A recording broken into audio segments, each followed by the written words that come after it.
राधे राधे बंधुओं, बहुत स्वागत है आपका इंडिया न्यूज़ के डिजिटल प्लेटफॉर्म पर। बंधुओं, इस वीडियो में हम बात करेंगे कि आषाढ़ मास के गुप्त नवरात्र कब से शुरू होंगे, कब समाप्त होंगे।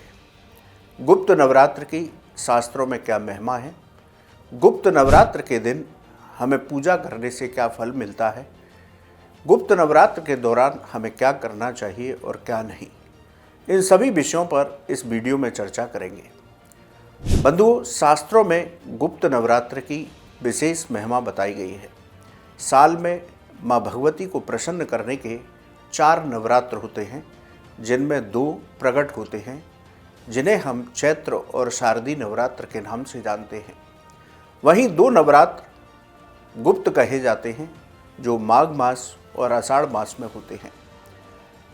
शास्त्रों में इन गुप्त नवरात्र की विशेष महिमा बताई गई है। शास्त्र कहते हैं कि जो लोग गुप्त नवरात्र में माँ भगवती की या 10 महाविद्याओं की विधि पूर्वक आराधना करते हैं तो उनके सभी पाप कर्म नष्ट होते हैं, सभी संकटों से मुक्ति प्राप्त होती है, नवग्रह की बाधाएं दूर होती हैं और माँ भगवती की कृपा से उन साधकों की सभी मनोकामनाएं पूरी होती हैं। इसलिए हमें प्रकट नवरात्र की ही तरह गुप्त नवरात्र का पावन पर्व भी मनाना चाहिए, जिससे माँ भगवती की कृपा प्राप्त हो और हमारे जीवन में सुख शांति समृद्धि आए। बंधुओं, 26 जून से आषाढ़ मास के गुप्त नवरात्र शुरू होंगे और ये 4 जुलाई को समाप्त होंगे। गुप्त नवरात्र में आप प्रकट नवरात्र की तरह माँ दुर्गा के 9 रूपों की पूजा करें। वहीं जो 10 महाविद्याओं के उपासक हैं, वो 10 महाविद्याओं की विशेष रूप से आराधना करें। बंधुओं, गुप्त नवरात्र में हमें घट स्थापना करके गुप्त नवरात्र का पावन पर्व मनाना चाहिए। यदि हम बात करें कि इस साल गुप्त नवरात्र का पर्व कब से शुरू होगा, किस मुहूर्त में घट स्थापना करती हैं, ये जानते हैं। आषाढ़ मास की प्रतिपदा तिथि 25 जून को 4 बजे शुरू होगी शाम को। 26 जून को प्रतिपदा का समापन होगा दोपहर 1:24 पर। इसलिए इस साल आषाढ़ मास के गुप्त नवरात्र की शुरुआत 26 जून से होगी। 26 जून को घट स्थापना करके आप गुप्त नवरात्र पर्व की शुरुआत कर सकते हैं। यदि घट स्थापना के मुहूर्त की बात करें तो सुबह का मुहूर्त रहेगा 5:25 से 6:58 तक। इस मुहूर्त में आप घट स्थापना करके माँ भगवती की उपासना शुरू कर सकते हैं। यदि अभिजीत मुहूर्त की बात करें तो अभिजीत मुहूर्त सुबह 11:56 से दोपहर 12:52 तक रहेगा।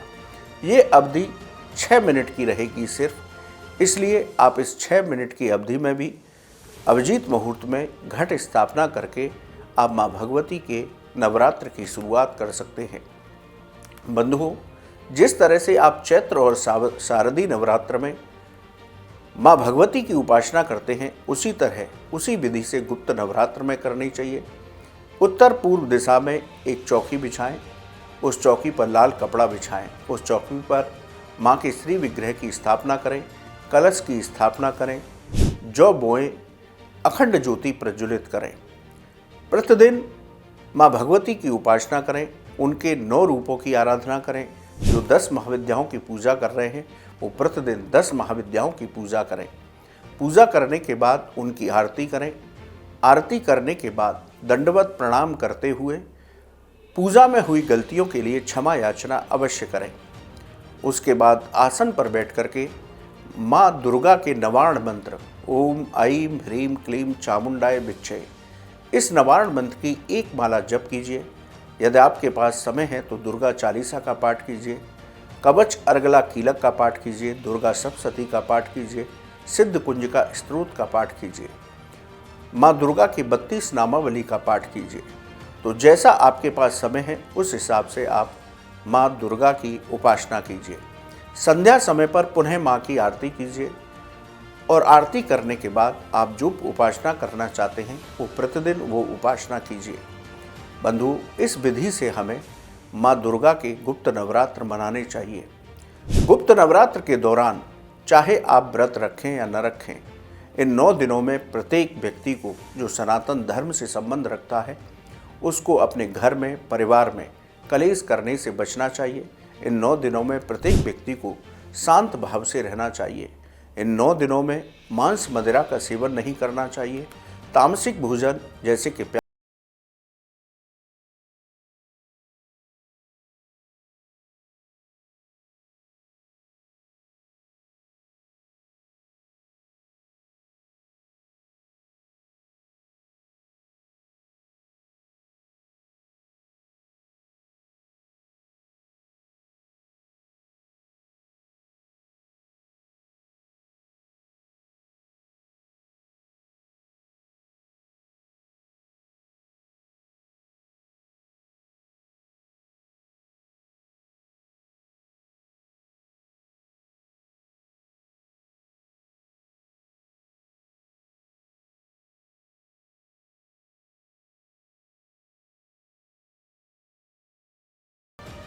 गुप्त नवरात्र का पावन पर्व अपनाइए, जिससे आप मां भगवती की कृपा प्राप्त कर सकें।